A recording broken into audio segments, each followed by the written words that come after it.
ಆರಾಧನಾ ಸಮಯ.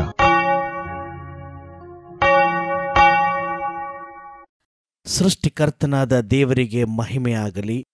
ಈ ಮುಂಜಾನೆಯ ವೇಳೆಯಲ್ಲಿ ದೈವಿಕ ಪ್ರಸನ್ನತೆಯನ್ನು ನೆನೆದು ನಮ್ಮ ಆರಾಧನೆಗಾಗಿ ಸಿದ್ಧರಾಗೋಣ. ನಮ್ಮ ಆರಾಧನೆಯ ಆರಂಭವು ತಂದೆ, ಮಗ, ಪರಿಶುದ್ಧಾತ್ಮನಾಗಿರುವ ತ್ರಯೈಕ ದೇವರ ನಾಮದಲ್ಲಾಗಲಿ. ಆಮೆನ್. ಪ್ರಾರ್ಥನೆ ಮಾಡೋಣ. ಸೃಷ್ಟಿಕರ್ತನಾಗಿರುವ ನಮ್ಮ ಪರಲೋಕದ ತಂದೆಯಾದ ದೇವರೇ, ನಿನ್ನ ಘನವುಳ್ಳ ನಾಮಕ್ಕೆ ಈ ಮುಂಜಾನೆ ವೇಳೆಯಲ್ಲಿ ಸ್ತೋತ್ರವನ್ನ ಸಲ್ಲಿಸುತ್ತೇವೆ. ಮಾನವರಾದ ನಮ್ಮನ್ನ ಗಂಡು ಹೆಣ್ಣಾಗಿ ಸಮಾನ ದೃಷ್ಟಿಯಲ್ಲಿ ಉಂಟು ಮಾಡಿ ದೈವ ಸ್ವರೂಪದಲ್ಲಿ ನಮ್ಮನ್ನ ಉಂಟು ಮಾಡಿದ್ದಕ್ಕಾಗಿ ನಿನಗೆ ಸ್ತೋತ್ರವಾಗಲಿ. ನಿನ್ನದೇ ಸ್ವರೂಪ ಮತ್ತು ಹೋಲಿಕೆಗೆ ಅನುಗುಣವಾಗಿ ಉಂಟು ಮಾಡಲ್ಪಟ್ಟಿರುವಂತಹ ನಾವು ಗಂಡು ಹೆಣ್ಣು ಎಂಬ ತಾರತಮ್ಯವಿಲ್ಲದೆ ನಿನ್ನ ಸನ್ನಿಧಿಯಲ್ಲಿ ಸಮಾನ ದೃಷ್ಟಿಯಲ್ಲಿ ಬದುಕುವಂತ ಕೃಪೆ ಕೊಟ್ಟದ್ದಕ್ಕಾಗಿ ನಿನಗೆ ಸ್ತೋತ್ರವಾಗಲಿ. ಈ ದಿನ ವಿಶೇಷವಾಗಿ ಹೆಣ್ಣು ಮಗುವನ್ನು ಸಂರಕ್ಷಿಸುವ ಭಾನುವಾರವಾಗಿ ನಾವು ಆಚರಿಸುತ್ತಿರುವಾಗ ನಮ್ಮ ಪುರುಷ ಪ್ರಧಾನ ಸಮಾಜದಲ್ಲಿ ಮತ್ತು ಪುರುಷ ಶ್ರೇಷ್ಠತೆ ಎನ್ನುವಂತಹ ಮನೋಭಾವನೆಯಲ್ಲಿರುವಂತಹ ನಿನ್ನ ಎಲ್ಲ ಜನರಲ್ಲಿ ನೀನು ತಾನೇ ಮಾತನಾಡಿ ಹೆಣ್ಣು ಮಗುವನ್ನ ಗೌರವಿಸುವ, ಸಂರಕ್ಷಿಸುವ ಮನೋಭಾವನೆಯನ್ನ ಈ ಆರಾಧನೆಯ ಮೂಲಕ ಮತ್ತು ನಿನ್ನ ವಾಕ್ಯದ ಮೂಲಕ ನಿನ್ನ ಜ್ಞಾನದ ಹೃದಯವನ್ನ ಕೊಟ್ಟು ನಮ್ಮನ್ನ ಪರಿವರ್ತಿಸಿ ಉನ್ನತವಾದ ಸಮಾಜವನ್ನ ಕಟ್ಟುವ ಹಾಗೆ ನಿನ್ನ ಕೃಪೆ ದಯಪಾಲಿಸಬೇಕೆಂದು ಯೇಸು ಕ್ರಿಸ್ತನ ಪರಿಶುದ್ಧ ನಾಮದಲ್ಲಿ ಅತ್ಯಂತ ದೈನ್ಯದಿಂದ ಪ್ರಾರ್ಥನೆಯನ್ನ ಬೇಡಿ ಹೊಂದಿದ್ದೇವೆ. ಆಮೇನ್. ನಾವು ದೇವರ ಸ್ತೋತ್ರ ಮಾಡುವ ಹಾಗೆ ಹಾಡುವ ಸಂಗೀತದಲ್ಲಿ 48ನೆಯ ಸಂಗೀತದಿಂದ ರಾಗ ಹಾಡೋಣ. ಹೇಗೆ ದಯವುಳ್ಳ ಯೇಸು ನಿನ್ನ ಕೃಪೆ ಹಾಡಲಿ.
ನಾವು ಹಾಗೆ ದೇವರ ಸ್ತೋತ್ರ ಮಾಡೋಣ. ಪರಿಶುದ್ಧನೇ, ಪರಿಶುದ್ಧನೇ, ಪರಿಶುದ್ಧನೇ, ದೂತಗಣಗಳ ಒಡೆಯನಾದ ದೇವರೇ, ಇಹ ಪರಲೋಕಗಳು ನಿನ್ನ ಪ್ರಭಾವದಿಂದ ತುಂಬಿವೆ. ಮಹೋನ್ನತನಾದ ಪ್ರಭುವೆ, ನಿನಗೆ ಮಹಿಮೆ ಉಂಟಾಗಲಿ. ಕರ್ತನ ಹೆಸರಿನಲ್ಲಿ ಬಂದಾತನಿಗೂ ತಿರುಗಿ ಬರುವಾತನಿಗೂ ಶುಭವಾಗಲಿ. ಮೇಲಣ ಲೋಕಗಳಲ್ಲಿ ಜಯ. ದೇವರೇ ಪರಿಶುದ್ಧನು ನೀನು, ದೇವರೇ ಪರಿಶುದ್ಧನು ನೀನು, ಸರ್ವಶಕ್ತನೇ ಪರಿಶುದ್ಧನು ನೀನು, ಸರ್ವಶಕ್ತನೇ ಪರಿಶುದ್ಧನು ನೀನು, ಸದಾ ಜೀವಿಸುವಾತನೇ ಪರಿಶುದ್ಧನು ನೀನು, ಸದಾ ಜೀವಿಸುವಾತನೇ ಪರಿಶುದ್ಧನು ನೀನು. ಕರ್ತನೇ ನಮ್ಮ ವಿಮೋಚಕನೇ, ನಮಗೋಸ್ಕರ ಶಿಲುಬೆಯನ್ನು ತಾಳಿದಾತನೇ ನಮ್ಮನ್ನು ಕರುಣಿಸು. ಕರ್ತನೇ ನಮ್ಮ ವಿಮೋಚಕನೇ, ನಮಗೋಸ್ಕರ ಶಿಲುಬೆಯನ್ನು ತಾಳಿದಾತನೇ ನಮ್ಮನ್ನು ಕರುಣಿಸು. ಕರ್ತನೇ ಪವಿತ್ರಾತ್ಮನೇ ನಮ್ಮ ಮೇಲೆ ದಯವಿಡು. ಕರ್ತನೇ ಪವಿತ್ರಾತ್ಮನೇ ನಮ್ಮ ಮೇಲೆ ದಯವಿಡು. ಕರ್ತನೇ ನಮ್ಮ ಪ್ರಾರ್ಥನೆಗಳನ್ನೂ ಸ್ತುತಿಗಳನ್ನೂ ಸ್ವೀಕರಿಸಿ ನಮ್ಮನ್ನು ಕರುಣಿಸು. ಕರ್ತನೇ ನಮ್ಮನ್ನು ಕರುಣಿಸಿ ನಮ್ಮ ಮೇಲೆ ದಯವಿಡು. ಪ್ರಿಯರೇ, ನಮ್ಮಲ್ಲಿ ಪಾಪವಿಲ್ಲವೆಂದು ನಾವು ಹೇಳಿದರೆ ನಮ್ಮನ್ನು ನಾವೇ ಮೋಸಪಡಿಸಿಕೊಳ್ಳುತ್ತೇವೆ ಮತ್ತು ಸತ್ಯವೆಂಬುದು ನಮ್ಮಲ್ಲಿಲ್ಲ. ನಮ್ಮ ಪಾಪಗಳನ್ನು ಒಪ್ಪಿಕೊಂಡು ಅರಿಕೆ ಮಾಡಿದರೆ ಆತನು ನಂಬಿಗಸ್ತನೂ ನೀತಿವಂತನೂ ಆಗಿರುವುದರಿಂದ ನಮ್ಮ ಪಾಪಗಳನ್ನು ಕ್ಷಮಿಸಿಬಿಟ್ಟು ಸಕಲ ಅನೀತಿಯನ್ನು ಪರಿಹರಿಸಿ ನಮ್ಮನ್ನು ಶುದ್ಧಿ ಮಾಡುವನು. ದೇವರ ಮುಂದೆ ನಮ್ಮ ಪಾಪವನ್ನ ಒಪ್ಪಿಕೊಂಡು ಅರಿಕೆ ಮಾಡೋಣ. ನಮ್ಮ ತಂದೆಯಾದ ದೇವರೇ, ನಾವು ಮನೋವಾಕ್ಕಾಯಗಳಿಂದ ನಿನಗೆ ಪಾಪ ಮಾಡಿದ್ದೇವೆ. ನಾವು ನಿನ್ನನ್ನು ಪೂರ್ಣ ಮನಸ್ಸಿನಿಂದ ಪ್ರೀತಿಸಿಲ್ಲ, ನಮ್ಮ ನೆರೆಯವರನ್ನು ನಮ್ಮಂತೆ ಪ್ರೀತಿಸಿಲ್ಲ. ನೀನಾದರೂ ನಮ್ಮನ್ನು ಕರುಣಿಸೆಂದು ಬೇಡುತ್ತೇವೆ. ನಮ್ಮ ಪಾಪಗಳನ್ನು ಪರಿಹರಿಸಿ ನಮ್ಮನ್ನು ಶುದ್ಧಿಗೊಳಿಸು. ನಮ್ಮ ತಪ್ಪುಗಳನ್ನು ತಿಳಿದುಕೊಳ್ಳಲು ನಮಗೆ ಸಹಾಯ ಮಾಡು. ನಮ್ಮ ಕರ್ತನಾದ ಯೇಸುಕ್ರಿಸ್ತನ ಮುಖಾಂತರ ಪ್ರಾರ್ಥಿಸುತ್ತೇವೆ. ಆಮೆನ್. ಸರ್ವಶಕ್ತನಾದ ಮಹಾಕರುಣೆಯುಳ್ಳ ಕರ್ತನು ನಿಮ್ಮ ಪಾಪಗಳನ್ನೆಲ್ಲ ಕ್ಷಮಿಸಿ ಪರಿಹರಿಸಿ ಬಾಳನ್ನು ತಿದ್ದಿಕೊಳ್ಳುವುದಕ್ಕೆ ಸಮಯವನ್ನು, ಪವಿತ್ರಾತ್ಮನಿಂದಾಗುವ ಸುಪ್ರೇರಣೆಯನ್ನೂ ಆದರಣೆಯನ್ನೂ ನಿಮಗೆ ದಯಪಾಲಿಸಲಿ. ಆಮೆನ್. ಕರ್ತನನ್ನು ಸ್ತುತಿಸಿರಿ. ಕರ್ತನ ನಾಮಕ್ಕೆ ಸ್ತೋತ್ರವಾಗಲಿ. ಈ ದಿವಸಕ್ಕೆ ನೇಮಕವಾದ ದೇವರ ವಾಕ್ಯ ಭಾಗವನ್ನ ಓದಿ ಕೇಳಿಸಿಕೊಳ್ಳೋಣ. ಈ ಆರಾಧನೆಗೆ ನೇಮಕಗೊಂಡಿರುವಂಥ ವೇದ ಭಾಗವು ಮತ್ತಾಯನು ಬರೆದ ಸುವಾರ್ತೆ 15ನೇ ಅಧ್ಯಾಯ 21-28 ವಚನಗಳು. ಯೇಸು ಅಲ್ಲಿಂದ ಹೊರಟು ತೂರ್, ಸೀದೋನ್ ಪಟ್ಟಣಗಳ ಪ್ರಾಂತಗಳಿಗೆ ಹೋದನು. ಆ ಸೀಮೆಯಿಂದ ಕಾನಾನ್ಯರವರಲ್ಲೊಬ್ಬಳು ಹೊರಟು ಬಂದು, ಸ್ವಾಮಿ, ದಾವೀದನ ಕುಮಾರನೇ, ನನ್ನನ್ನು ಕರುಣಿಸು, ನನ್ನ ಮಗಳಿಗೆ ದೆವ್ವದ ಕಾಟ ಬಹಳವಾಗಿದೆ ಎಂದು ಕೂಗಿಕೊಂಡಳು. ಆದರೆ ಆತನು ಆಕೆಗೆ ಏನೂ ಉತ್ತರ ಕೊಡಲಿಲ್ಲ. ಆಗ ಆತನ ಶಿಷ್ಯರು ಬಂದು, ನಮ್ಮ ಹಿಂದೆ ಕೂಗಿಕೊಂಡು ಬರುತ್ತಾಳೆ, ಆಕೆಯನ್ನು ಕಳುಹಿಸಿಬಿಡು ಎಂದು ಆತನನ್ನು ಬೇಡಿಕೊಂಡರು. ಅದಕ್ಕಾತನು, ತಪ್ಪಿಸಿಕೊಂಡ ಕುರಿಗಳಂತಿರುವ ಇಸ್ರಾಯೇಲಿನ ಮನೆತನದವರ ಬಳಿಗೆ ಹೊರತು ಮತ್ತಾರ ಬಳಿಗೂ ನಾನು ಕಳುಹಿಸಲ್ಪಟ್ಟವನಲ್ಲ ಅಂದನು. ಆಗ ಆಕೆ ಬಂದು ಆತನಿಗೆ ಅಡ್ಡಬಿದ್ದು, ಸ್ವಾಮಿ, ನನಗೆ ಅನುಗ್ರಹ ಮಾಡಬೇಕು ಅಂದಳು. ಅದಕ್ಕಾತನು, ಮಕ್ಕಳು ತಿನ್ನುವ ರೊಟ್ಟಿಯನ್ನು ತಕ್ಕೊಂಡು ನಾಯಿಮರಿಗಳಿಗೆ ಹಾಕುವುದು ಸರಿಯಲ್ಲ ಎಂದು ಉತ್ತರ ಕೊಡಲು ಆಕೆ, ಸ್ವಾಮಿ, ಆ ಮಾತು ನಿಜವೇ. ನಾಯಿಮರಿಗಳಂತೂ ತಮ್ಮ ಯಜಮಾನರ ಮೇಜಿನಿಂದ ಬೀಳುವ ರೊಟ್ಟಿಯ ತುಂಡುಗಳನ್ನು ತಿನ್ನುತ್ತಾವಲ್ಲ ಅಂದಳು. ಆಗ ಯೇಸು ಆಕೆಗೆ, ಅಮ್ಮ, ನಿನ್ನ ನಂಬಿಕೆ ಬಹಳ, ನಿನ್ನ ಮನಸ್ಸಿನಂತೆ ಆಗಲಿ ಎಂದು ಉತ್ತರ ಕೊಟ್ಟನು. ಅದೇ ಗಳಿಗೆಯಲ್ಲಿ ಆಕೆಯ ಮಗಳು ಸ್ವಸ್ಥಳಾದಳು ಎಂಬುವಂಥದ್ದೇ. ಹಾಡುವ ಜ್ಞಾನ ಸಂಕೀರ್ತನೆಯಲ್ಲಿ 11ನೆಯ ಸಂಕೀರ್ತನೆಯಿಂದ ರಾಗ ಹಾಡೋಣ. ಪರಮ ಪ್ರೀತಿಯ ದೇವನು ಎನ್ನ ಕುರುಬನಾಗಿರುತಿಹನು.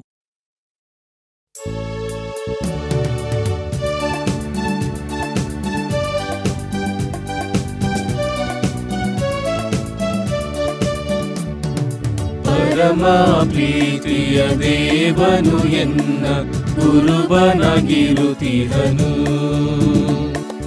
ಪರಮ ಪ್ರೀತಿಯ ದೇವನು ಎನ್ನ ಕುರುಬನಾಗಿರುತಿಹನು. ಕರೆಯುತ್ತ ನೆರೆಯುತ್ತ ಪೊರೆಯುತ್ತ ಮೆರೆಯುತ್ತ ಕೊರತೆಯ ಹರಿಸುವನೈ. ಕರೆಯುತ್ತ ನೆರೆಯುತ್ತ ಪೊರೆಯುತ್ತ ಮೆರೆಯುತ್ತ ಕೊರತೆಯ ಹರಿಸುವನೈ. ಪರಮ ಪ್ರೀತಿಯ ದೇವನು ಎನ್ನ ಕುರುಬನಾಗಿರುತಿಹನು.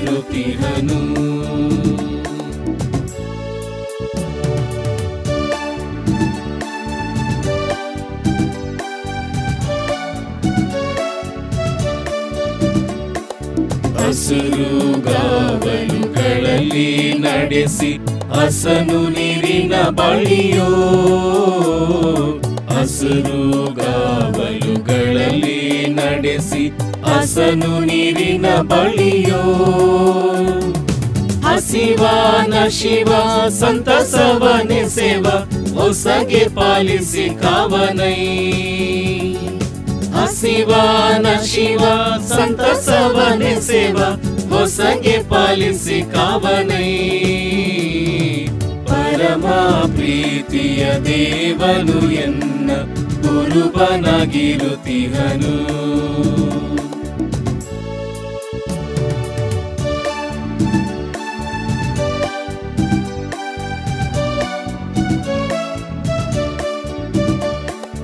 ಜೀವಿತ ಕಾಲವೆಲ್ಲ ಕೃಪೆ ಯಾವರಿಸಿರುವುದಲ್ಲ. ಜೀವಿತ ಕಾಲವೆಲ್ಲ ಕೃಪೆ ಯಾವರಿಸಿರುವುದಲ್ಲ. ಜೀವದಿ ಭಾವದಿ ಯಾವ ಜೀವಾವಧಿ ನಾವಾಸಿಸುವೆ ನಿನ್ನೋಳು.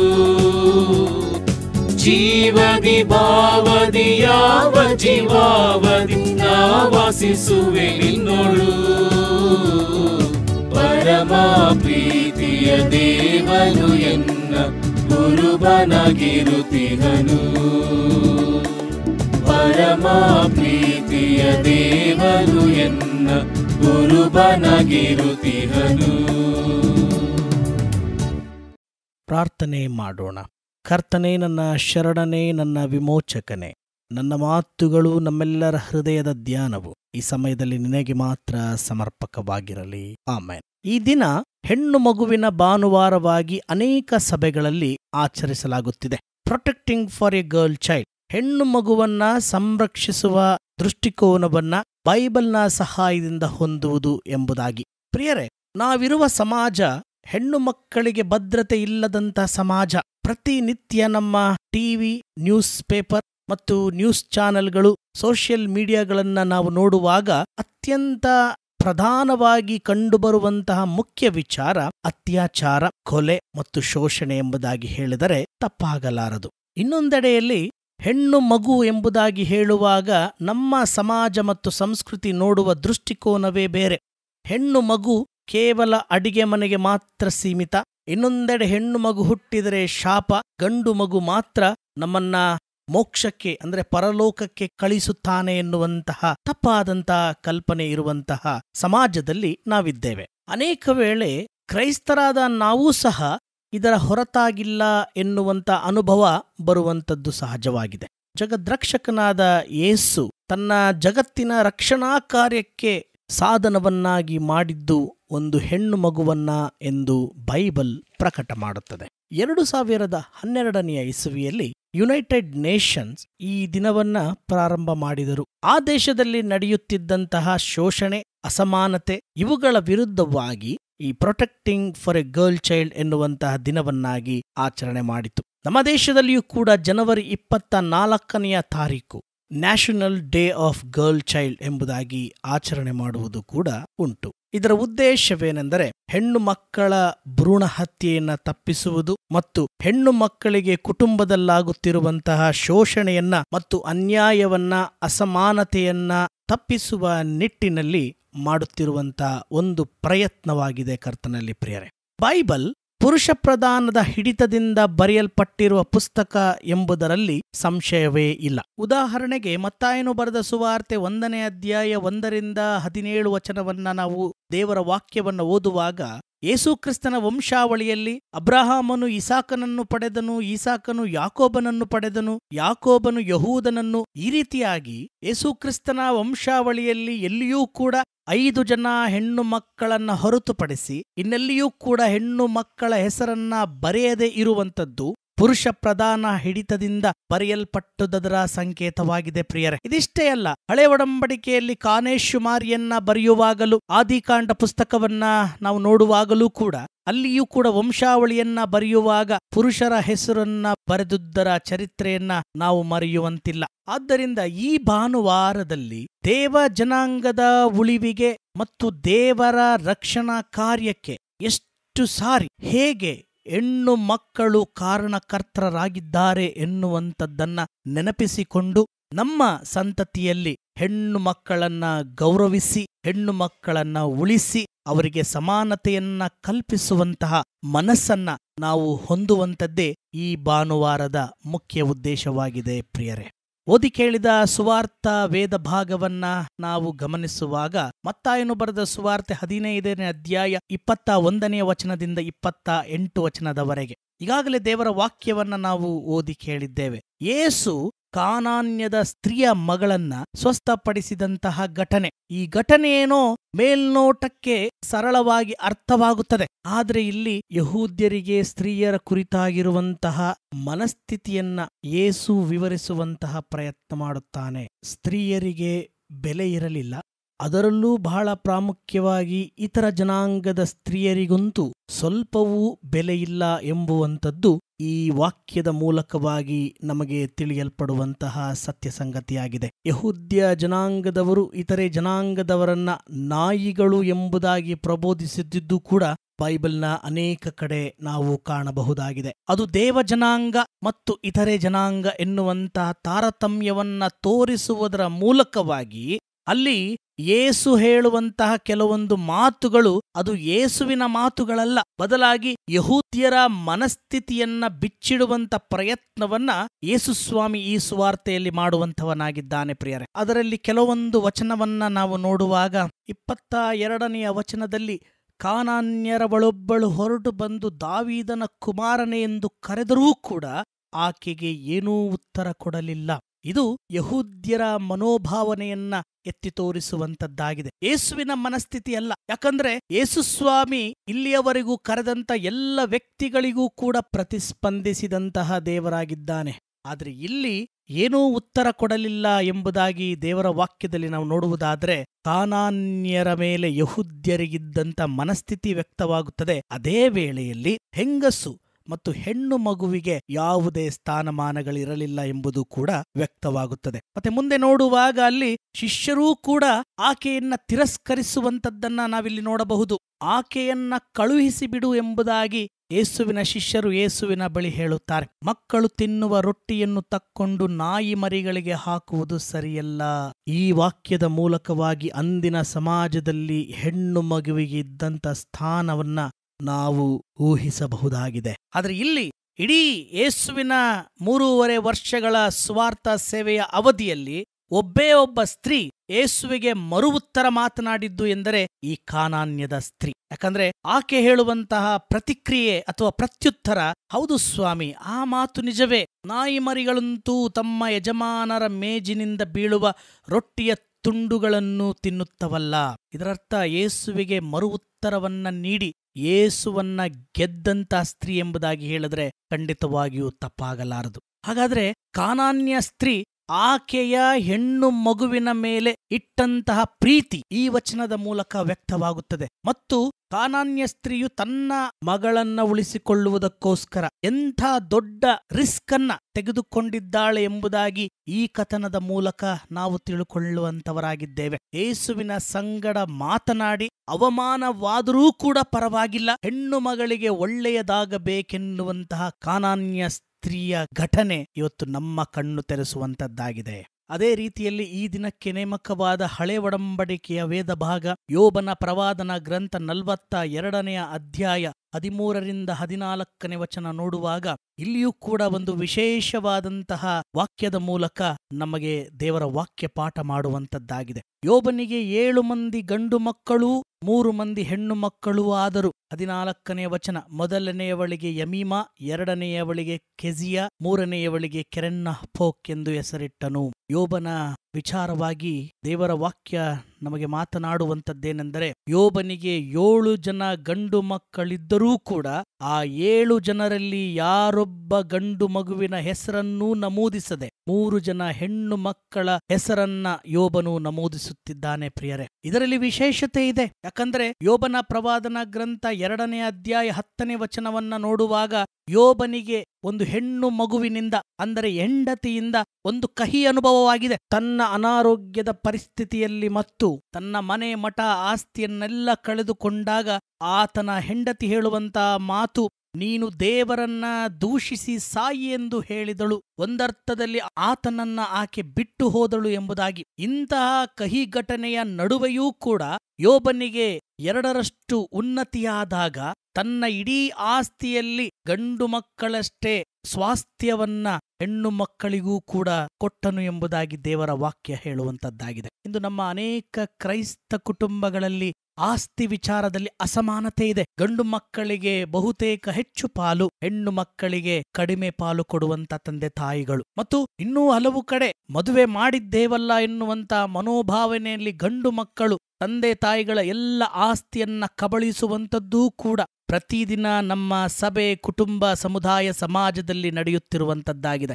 ಆದರೆ ಈ ನಿಟ್ಟಿನಲ್ಲಿ ಕ್ರೈಸ್ತರಾದ ನಾವು ಯೋಬನ ಪ್ರವಾದನ ಗ್ರಂಥದ ಮೂಲಕವಾಗಿ ಹೆಣ್ಣು ಮಗುವಾಗಲಿ ಗಂಡು ಮಗುವಾಗಲಿ ಸಮಾನತೆಯನ್ನ ಕಾಪಾಡುವಂಥದ್ದನ್ನ ಇವತ್ತು ನಾವು ಕಲಿಯಬೇಕಾಗಿದೆ.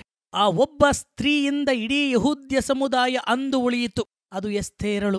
ಆದ್ದರಿಂದ ಹೆಣ್ಣು ಮಗುವಿಗೆ ಸ್ಥಾನ ಇಲ್ಲದಂತಹ ಯಹೂದ್ಯ ಸಮಾಜದಲ್ಲಿ ಅದ್ಭುತವೇನೆಂದರೆ 1969ನೇ ಇಸವಿಯಿಂದ 1974ನೇ ಇಸವಿಯವರೆಗೆ ಪ್ರಧಾನಮಂತ್ರಿಯಾಗಿ ಆಳ್ವಿಕೆ ಮಾಡಿದ್ದು, ಇಡೀ ಇಸ್ರಾಯೇಲ್ ಸಮುದಾಯವನ್ನ ಮುನ್ನಡೆಸಿದ್ದು ಗೋಲ್ಡಾ ಮೇರ್ ಎಂಬಾಕೆ. ಕರ್ತನಲ್ಲಿ ಪ್ರಿಯರೇ, ಈಕೆಗೆ ಇದ್ದಂಥ ಹೆಸರು ಐರನ್ ಲೇಡಿ ಎಂಬುದಾಗಿ, ಉಕ್ಕಿನ ಮಹಿಳೆ ಎಂಬುದಾಗಿ. ಆದ್ದರಿಂದ ಇವತ್ತು ಹೆಣ್ಣು ಮಗು ಯಾವುದೇ ಗಂಡಿಗೂ ಕಡಿಮೆ ಇಲ್ಲ ಎನ್ನುವಂಥದ್ದು ಅನೇಕ ಕಡೆ ಸಾಬೀತಾಗಿದೆ. ಇಂದು ಬದಲಾಗಬೇಕಾಗಿರುವಂಥದ್ದು ಸಮಾಜವಲ್ಲ, ಬದಲಾಗಿ ಪುರುಷನ ಮನಸ್ಸು, ಪುರುಷನ ಅಭಿಪ್ರಾಯ, ಪೂರ್ವ ಕಲ್ಪನೆಗಳು ಬದಲಾಗಬೇಕು. ಆಗ ಮಾತ್ರ ಶೋಷಣ ಮುಕ್ತ ಸಮಾಜವಾಗಲಿಕ್ಕೆ ಸಾಧ್ಯವಾಗುತ್ತದೆ. ಇಂದು ಮಗು ಗಂಡೋ ಹೆಣ್ಣೋ ನಿರ್ಧಾರ ಮಾಡುವಂಥದ್ದು ಹೆಣ್ಣಲ್ಲ, ಅದು ಪುರುಷನಾಗಿದ್ದಾನೆ ಎಂಬುದಾಗಿ ವಿಜ್ಞಾನ ಸ್ಪಷ್ಟೀಕರಿಸುತ್ತದೆ. ಆದರೆ ತಿಳುವಳಿಕೆ ಇಲ್ಲದಂತಹ ನಮ್ಮ ಸಮಾಜದಲ್ಲಿ ಹೆಣ್ಣನ್ನ ಇರುವಂತಹ ಹೆಣ್ಣು ಮಕ್ಕಳಿಗೆ ಹಿಂಸೆ ಮತ್ತು ಶೋಷಣೆ ನಿರಂತರವಾಗಿದೆ. ಕರ್ತನಲ್ಲಿ ಪ್ರಿಯರೇ, ಈಡಾ ಸೋಫಿಯಾ ಸ್ಕಡ್ಡರ್, ಈ ಹೆಣ್ಣು ಮಗಳ ಹೆಸರು ಎಷ್ಟು ಜನ ಕೇಳಲ್ಪಟ್ಟಿದ್ದೀರಾ? ತಂದೆಯೊಟ್ಟಿಗೆ ಕ್ರೈಸ್ತ ಮಿಷನರಿಯಾಗಿ ಭಾರತ ದೇಶಕ್ಕೆ ಬಂದು ಅಲ್ಲಿಂದ ತಂದೆಯೊಟ್ಟಿಗೆ ಸೇವೆಯನ್ನ ಮಾಡುವಾಗ ಒಂದು ದಿವಸ ಈ ಭಾರತ ದೇಶದಲ್ಲಿ, ಅದರಲ್ಲೂ ತಮಿಳುನಾಡಿನ ಕೆಲವು ಪ್ರಾಂತ್ಯಗಳಲ್ಲಿ ಹೆಣ್ಣು ಮಕ್ಕಳಿಗೆ ಯಾವುದೇ ವೈದ್ಯಕೀಯ ಚಿಕಿತ್ಸೆ ಇಲ್ಲದಿರುವಂಥದ್ದು ಈಕೆಯ ಗಮನಕ್ಕೆ ಬರುತ್ತದೆ. ಮನನೊಂದಂತ ಈಕೆ ಹಿಂತಿರುಗಿ ತನ್ನ ದೇಶಕ್ಕೆ ಹೋಗಿ MBBS ಪದವಿಯನ್ನ ಪಡೆದು ಭಾರತ ದೇಶಕ್ಕೆ ಬಂದು ಸ್ತ್ರೀಯರಿಗಾಗಿ ಸಿಂಗಲ್ ಬೆಡ್ ಹಾಸ್ಪಿಟಲ್ ಅನ್ನ ತೆರೆಯುತ್ತಾಳೆ. ಅಂದಿನಿಂದ ಉಚಿತವಾಗಿ ಹೆಣ್ಣು ಮಕ್ಕಳಿಗೆ ವೈದ್ಯಕೀಯ ಚಿಕಿತ್ಸೆಯ ಸಲುವಾಗಿ ಈ ಒಂದು ಶಾಪ್ ಪ್ರಾರಂಭವಾಗುತ್ತದೆ. ಮುಂದೆ ಅದು ದೊಡ್ಡ ವೈದ್ಯಕೀಯ ಕ್ಷೇತ್ರವಾಗಿ ಬೆಳೆದು ಇಡೀ ಏಷ್ಯಾದಲ್ಲೇ ಅತ್ಯಂತ ಕೀರ್ತಿಯನ್ನ ಗಳಿಸುತ್ತದೆ. ಅದು ಬೇರೆ ಯಾವುದೂ ಅಲ್ಲ, CMC Christian medical college Vellore. ಇಂಥ ಒಂದು ದೊಡ್ಡ ಸಾಧನೆಗೆ ಕಾರಣವಾಗಿದ್ದು ಒಂದು ಹೆಣ್ಣು ಮಗಳಾಗಿದ್ದಾಳೆ. ಕರ್ತನಲ್ಲಿ ಪ್ರೀತಿಯುಳ್ಳ ದೇವಜನರೇ, ಹೆಣ್ಣು ಮಗಳು ಎಂಬುದಾಗಿ ತಾತ್ಸಾರ ಮಾಡುವುದು ಬೇಡ. ಯಾಕಂದ್ರೆ ನಮ್ಮ ಕರ್ತನಾದ ಯೇಸು ತನ್ನ ಸುವಾರ್ಥ ಸೇವೆಗಾಗಿ ಮತ್ತು ತನ್ನ ರಕ್ಷಣೆಗಾಗಿ ಮತ್ತು ತನ್ನ ನಿಯೋಗಕ್ಕಾಗಿ ಮಹಿಳೆಯನ್ನ, ಹೆಣ್ಣು ಮಕ್ಕಳನ್ನ ಪ್ರಧಾನ ಸ್ಥಾನದಲ್ಲಿ ಉಪಯೋಗಿಸಿಕೊಂಡದ್ದನ್ನ ನಾವು ಮರೆಯಬಾರದಾಗಿದೆ. ಕನ್ಯಾ ಮರಿಯಳು, ಎಲಿಜಬೇತಳು, ಅನ್ನಳು, ಸುಸನ್ನಳು, ಮಗ್ದಲದ ಮರಿಯಳು, ಸಮಾರ್ಯದ ಸ್ತ್ರೀ, ಕಾನಾನ್ಯದ ಸ್ತ್ರೀ, ಹೀಗೆ ಅನೇಕ ಹೆಣ್ಣು ಮಕ್ಕಳಿಗೆ ಅಸ್ಮಿತೆಯನ್ನ ಕೊಟ್ಟಂತಹ ಯೇಸು ನಮಗೆ ಮಾದರಿಯಾಗಿದ್ದಾನೆ. ಇಂತಹ ಹೆಣ್ಣು ಮಕ್ಕಳನ್ನ ಕೇಂದ್ರ ಸ್ಥಾನಕ್ಕೆ ತರುವುದಕ್ಕಾಗಿ ತನ್ನ ಅಸ್ತಿತ್ವವನ್ನೇ ಈ ಲೋಕಕ್ಕೆ ಕೊಟ್ಟಂತಹ ಕರ್ತನು ನಮಗೆ ಮಾದರಿಯಾಗಿದ್ದಾನೆ. ಆದ್ದರಿಂದ ಕ್ರಿಸ್ತ ಯೇಸುವಿನಲ್ಲಿದ್ದಂತಹ ಮನಸ್ಸನ್ನ ನಾವೆಲ್ಲರೂ ಧರಿಸಿಕೊಳ್ಳೋಣ. ಆಗ ನಮ್ಮ ಸಮಾಜ, ನಮ್ಮ ಕುಟುಂಬ, ನಮ್ಮ ಸಭೆ ಮಾರ್ಪಾಡಿನ ಹಾದಿಯನ್ನು ಹಿಡಿಯುವಂಥದ್ದಾಗಿದೆ. ಕರ್ತನಲ್ಲಿ ಪ್ರಿಯ ದೇವಜನರೇ, ನಮ್ಮ ಕುಟುಂಬದಲ್ಲಿರುವ, ನಮ್ಮ ಸಭೆ ಸಮಾಜದಲ್ಲಿರುವಂತಹ ಹೆಣ್ಣು ಮಕ್ಕಳನ್ನ ಗೌರವಿಸೋಣ ಮತ್ತು ಮನುಷ್ಯರಾದಂತಹ ನಮ್ಮ ಜೀವನದಲ್ಲಿ ವಿವಿಧ ಪಾತ್ರಗಳನ್ನ ವಹಿಸುವಂತಹ ಹೆಣ್ಣು ಮಕ್ಕಳ ಸಶಕ್ತೀಕರಣಕ್ಕಾಗಿ ನಾವೆಲ್ಲರೂ ಕೈಜೋಡಿಸೋಣ. ಕರ್ತನು ತಾನೇ ಈ ವಾಕ್ಯದ ಮೂಲಕ ನಮ್ಮೆಲ್ಲರಿಗೂ ಬೇಕಾದಂಥ ಜ್ಞಾನದ ಹೃದಯವನ್ನ ಕೊಟ್ಟು ಮುಖ್ಯವಾಗಿ ಹೆಣ್ಣು ಮಕ್ಕಳನ್ನ ಈ ಲೋಕದಲ್ಲಿ ಆಶೀರ್ವಾದ ಮಾಡಲಿ. ದೇವರ ವಾಕ್ಯವಿದು. ಆಮೆನ್. ದೇವರ ವಾಕ್ಯಕ್ಕೆ ಪ್ರತಿಕ್ರಿಯೆಯಾಗಿ ನಮ್ಮ ನಂಬಿಕೆಯನ್ನ ಅಪೋಸ್ತಲರ ವಿಶ್ವಾಸ ಸೂತ್ರದ ಮೂಲಕ ಅರಿಕೆ ಮಾಡೋಣ. ಪರಲೋಕ ಭೂಲೋಕಗಳನ್ನು ಸೃಷ್ಟಿಸಿದ ಸರ್ವಶಕ್ತನಾಗಿರುವ ತಂದೆಯಾದ ದೇವರನ್ನು ನಂಬುತ್ತೇನೆ. ಆತನ ಏಕಕುಮಾರನಾಗಿರುವ ನಮ್ಮ ಪ್ರಭುವಾದ ಯೇಸು ಕ್ರಿಸ್ತನನ್ನು ನಂಬುತ್ತೇನೆ. ಈತನು ಪರಿಶುದ್ಧಾತ್ಮನಿಂದ ಕನ್ಯಾ ಮರಿಯಳ ಗರ್ಭದಲ್ಲಿ ಧರಿಸಲ್ಪಟ್ಟು ಆಕೆಯಲ್ಲಿ ಹುಟ್ಟಿ ಪೊಂತ್ಯ ಪಿಲಾತನ ಆಧಿಪತ್ಯದಲ್ಲಿ ಶ್ರಮೆ ಹೊಂದಿ ಶಿಲುಬೆಗೆ ಜಡಿಯಲ್ಪಟ್ಟು ಸತ್ತು ಹೂಣಲ್ಪಟ್ಟು ಪಾತಾಳಕ್ಕೆ ಇಳಿದು ಮೂರನೇ ದಿವಸದಲ್ಲಿ ಸತ್ತವರೊಳಗಿಂದ ಎದ್ದು ಪರಲೋಕಕ್ಕೆ ಏರಿ ಹೋಗಿ ಸರ್ವಶಕ್ತನಾಗಿರುವ ತಂದೆಯಾದ ದೇವರ ಬಲಪಾರ್ಶ್ವದಲ್ಲಿ ಕುಳಿತುಕೊಂಡಿರುತ್ತಾನೆ. ಈತನು ಅಲ್ಲಿಂದ ಬಂದು ಬದುಕಿರುವವರಿಗೂ ಸತ್ತವರಿಗೂ ನ್ಯಾಯ ತೀರಿಸುವನು ಎಂಬುದನ್ನು ನಂಬುತ್ತೇನೆ. ನಾನು ಪರಿಶುದ್ಧಾತ್ಮನನ್ನು ನಂಬುತ್ತೇನೆ. ಒಂದೇ ಪರಿಶುದ್ಧ ಕ್ರೈಸ್ತ ಸಭೆಯು, ಭಕ್ತರ ಅನ್ಯೋನ್ಯತೆಯು, ಪಾಪದ ಪರಿಹಾರವು, ದೇಹದ ಪುನರುತ್ಥಾನವು, ನಿತ್ಯ ಜೀವವು ಉಂಟೆಂಬುದನ್ನು ನಂಬುತ್ತೇನೆ. ಆಮೆನ್. ಕಡೆಯದಾಗಿ 300ನೇ ಸಂಗೀತದಿಂದ ರಾಗ ಹಾಡೋಣ. ಪಾಪಿಷ್ಟ ತಪ್ಪಿಸು, ಪ್ರಾಣ ಕಾಪಾಡು.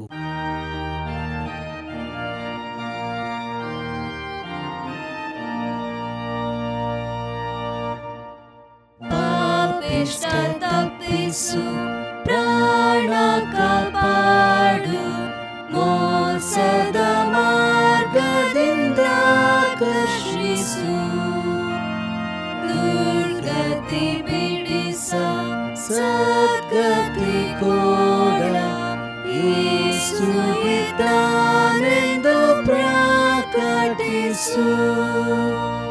ಪಾಪಿಷ್ಟ ತಪ್ಪಿಸು, ಪ್ರಾಣ ಕಾಪಾಡು, ದಯದ ಯೇಸುವು ರಕ್ಷಿಸುವ. ಜೀವಂತ್ಯ ಸಂಕಟ ನ್ಯಾಯ ವಿಚಾರ ಬರುವುದೆಂದು ನೀ ಎಚ್ಚರಿಸು. ದಿವ್ಯಾಂತ ಕರುಣೆ ಕಾದಿರುತ್ತದೆ, ಈ ಒಳ್ಳೆ ಸುದ್ದಿಯ ಸಾರುತ್ತಿರು. ಪಾಪಿಷ್ಟ ತಪ್ಪಿಸು, ಪ್ರಾಣ ಕಾಪಾಡು, ದಯದ ಯೇಸುವು ರಕ್ಷಿಸುವ.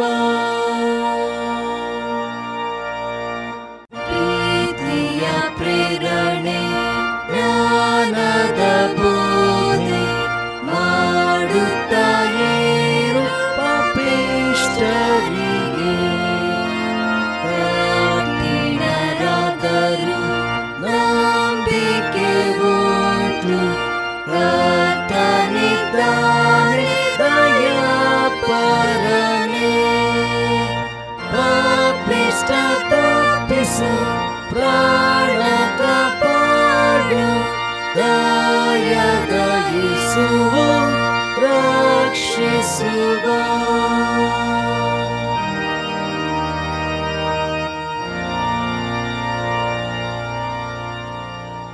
ನಾವೆಲ್ಲರೂ ಕರ್ತನು ಕಲಿಸಿಕೊಟ್ಟ ಪ್ರಾರ್ಥನೆಯನ್ನ ಒಮ್ಮನಸ್ಸಿನಿಂದ ಮಾಡೋಣ.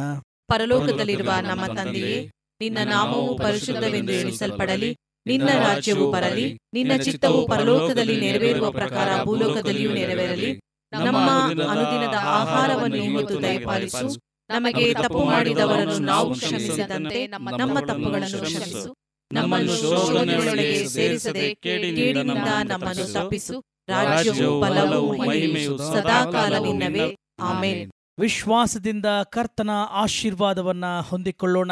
ಕರ್ತನು ನಿಮ್ಮನ್ನು ಆಶೀರ್ವದಿಸಿ ಕಾಪಾಡಲಿ. ಕರ್ತನು ಪ್ರಸನ್ನ ಮುಖದಿಂದ ನಿಮ್ಮನ್ನು ನೋಡಿ ನಿಮ್ಮ ಮೇಲೆ ದಯವಿಡಲಿ. ಕರ್ತನು ನಿಮ್ಮ ಮೇಲೆ ಕೃಪಾ ಕಟಾಕ್ಷವಿಟ್ಟು ನಿಮಗೆ ಶಾಂತಿಯನ್ನು ಅನುಗ್ರಹಿಸಲಿ.